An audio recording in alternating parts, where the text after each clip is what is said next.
మీదెంత ఉంది? మాది ఉందా నా 2 ఎకరాలు ఉంది. ఎంత పోతుంది మొత్తం మొత్తం పోతుంది ఉన్న కాడికి. ఉన్న కాడ ఏమన్నా అధికారులు ఏమన్నా మాట్లాడినట్టు ఏ సంప్రదించిల్లా? ఏ లేదు, వస్తారు కొలుసుకొని పోతారు, కడీలు నాటుకుంటారు. మొత్తం పొలం మీద బతికేదా? పొలం మీనే బతికిది. మరి ఇప్పుడు ఎట్లా మరి పొలం ఉన్న పొలం పోతే రేటు కట్టిస్తా అన్నారా? ఏది చెప్తలేరు, వస్తారు సర్వే చేసుకుంటారు పోతారు. మేము లేనప్పుడు వస్తారు సర్వే చేసుకొని వెళ్ళిపోతారు. ఈడ ఎంత నడుతుంది ఎకరం ఇప్పుడు? 8 కోట్లు నడుస్తుంది. 8 కోట్లు. ఇప్పుడు నువ్వు అమ్ముకుందామన్నా దాని రేట్ లేదు. లేదు, ప్రభుత్వం 8 కోట్లు ఇస్తా అన్నది. మరి మాకు వాళ్ళ దగ్గర చెప్తలేరుగా. లేదు మరి చెప్పింది ఇప్పుడు వీళ్ళు గొలుస్తులు కదా, మరి వీళ్ళని ఎట్లా గొలవరిస్తున్నా? ఇంకేం ప్రభుత్వం మొత్తం ఏం సంప్రదించలేని అడగలేదు. పోలీసు అధికారంతో వస్తారు, దొబ్బేస్తారు. ఇట్లా చెల్లరా చేయాలి అంటారు. వాళ్ళ ఇష్టం వచ్చినట్టు సర్వే చేసుకొని వెళ్ళిపోతారు. అడిగితే దుబ్బేయడమే. అడిగితే దొంగ సర్వే ఇదంతా. ఇది ఎవరి కోసము? మా భూమి, ఈ భూమి పోతే వేరే భూమి డెవలప్ ఉందా మాకేమన్నా? ఇప్పుడు రేవంత్ రెడ్డి 4th సిటీ ఎత్తా అంటాడు కొంగర్ కళాన్ని. 4th సిటీ అభివృద్ధికి మీరు సహకరిస్తలేరా? 4th city మాకెందుకన్నా? ఉన్న భూమి పోయినాక 4th సిటీ మాకేం అవసరం? ఆయనకి అక్కడ భూమి ఉందేమో, ఆయనకు అవసరం, మాకేం అవసరం? ఇక్కడ పోయినోళ్ళు ఏమో ఏడుస్తారు, ఉన్నోళ్ళు ఏమో నవ్వుతారు. ఇప్పుడు హైదరాబాద్, సికింద్రాబాద్, హైటెక్ సిటీ ఇట్లా 3 అయినాయి. 4వ సిటీ దానిలోకే ఎత్తా అంటున్నాను. ఎవరి కోసం చేస్తున్నానా? ప్రజల కోసం చేస్తున్నా, ఆయన కోసం చేసుకుంటున్నా. ఇప్పుడు ఉన్న భూములన్నీ లాక్కుంటుండు. ఇప్పుడు ఏం లాభం చెప్పు? ప్రజల కోసం కాదంటారు. ఇప్పుడు ప్రజలకు డెవలప్మెంట్ ఆయన దొంగ సర్వే అక్కడ ఆయన భూములు కొన్ని 3-4 వేల ఎకరాలు ఉందంట, ఆయన భూమి కోసం చేసుకుంటాడు. ఇక్కడ మీ కొంగరకాలం పక్కన కొంగరకాలం అక్కడనే, ఇక్కడ దాని పేరు ఆమన్గల్ సైడ్. అంటే దీనికి దగ్గరలోనేనా? దీనికి దగ్గరనే. అంత అది డెవలప్మెంట్ కోసం ఇది ఆయన భూమి సేపు గురించి ప్రజల్ని అంతా ముంచేస్తుండు. మంచిగా లేదు రేవంత్ రెడ్డి పరిపాలన. ఏం మంచిగా ఉంది? ప్రజాపాలన ప్రజాపాలన లేదు, రైతు బంధులే. వచ్చిన భూములే లాక్కుంటుండు.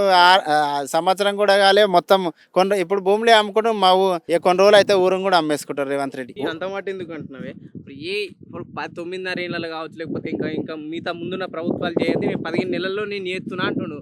ఇప్పుడు మీరైతే మీటింగ్లు ఇంటుళ్ళు ఏం చేస్తున్నా? ప్రజలను బాధ పెట్టిపోతుండు. అది రైతులను మొత్తము రోడ్డు మీదకి తెస్తుండు. ఎందుకు? మాకు అవసరమే లేదు ఆ రోడ్డు గురించి. ఇప్పుడు ఏ ప్రభుత్వం ఇయ్యన హామీలని ఈ ప్రభుత్వం ఇచ్చిందని చెప్తుంది. ఏమి ఇయ్యలేదన్నా. లేడీస్ కి ఒకటి బస్సు ఫ్రీ పెట్టిండు, అంతే గానీ 500 గ్యాస్ ఇస్తుండు, 500 ఇస్తున్నా అంటుండు. రైతు బంధు 7,500 వేసిన అని అంత మాయమాటలే. దొంగ రేవంత్ రెడ్డి ప్రభుత్వం చాలా దొంగ. పోలీసులను పెడుతుండు, లాగేస్తుండే, పొర్రబాయ్ అంటే వాళ్ళతో మాట్లాడుకో. ఆయన మాకు కలుస్తాడు ఇక్కడికి వచ్చి రేవంత్ రెడ్డి. ఇప్పుడు మీ భూమి మీరు స్వచ్ఛందంగా ప్రభుత్వానికి ఇవ్వాలి. మరి ఇంత పెద్ద ఎత్తున పోలీసులు వచ్చేలేడికి ఎట్లా? మరి ఇప్పుడు నా భూమి ఎంతవరకు పోతుంది ఏందని అడిగేంత టైం ఉందా? పోలీసు వాళ్ళు ఏమంటారు అన్న? పోలీసు వాళ్ళు పోయి ఆయన దగ్గర ఆడుకో, మా దగ్గర రాకురు, అడ్డు రాకురు అని పోలీసు వాళ్ళు దొబ్బేస్తారు. డైరెక్ట్ మీద అడుగుని మమ్మల్ని అడగకున్నట్టు భూమి యజమానినే లాగేస్తున్నట్టు. చెల్లరాబాయ్ అట. మరి ఎట్లా అంటే పరిస్థితి? బతికేదే పొలం మీద, దేని మీద బతుకుతావు? మరి ఏం చూపిస్తాడో? మరి ఇక రోడ్డు పోతుందిగా, రోడ్డు పోతుంది, ఏం చూపిస్తాడో? ఏం చూపెట్టాడు? ఈ రోడ్డు మాకు అవసరం లేదు, ఈ దొంగ సర్వే, ఈ రోడ్డు రద్దు, ప్రజలను ముంచి మోసం చేస్తుండు. ఈ రోడ్డు అవసరమే లేదు మాకు. ఇక్కడ ఫ్యూచర్ సిటీ కోసం రోడ్డు మాకు అవసరం లేదు. రైతులని నమ్మించి గొంతు కోస్తుండు రేవంత్ రెడ్డి.